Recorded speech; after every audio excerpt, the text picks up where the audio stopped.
So for round 2, we are going to chain 1, and then we're going to add our first single crochet into the same stitch that we slip stitched into. And then we're going to add a single crochet all the way around, and that'll be everything for row 2. I do like to keep these sections short and sweet, so the beginning of row 3 is going to be in the next part, but I wanted you to get a clear visual of what it looks like at the end of row 2. The biggest thing is that we're no longer slip stitching into the first stitch to finish the round, meaning we're switching from finished rows or finished rounds to the spiraled method. If you've never heard of the spiral method, it is essentially where you create a seamless tube, and that is what we're going for. We don't want to have a ugly looking seam anywhere, so that is the best way to achieve it without having a raggedy looking bottom.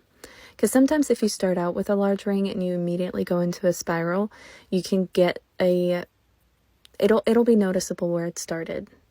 If you haven't tried it, you may not know what I'm talking about, but that's what it is. But this is what it looks like at the end of row 2, or round 2, and I'll see you in round 3.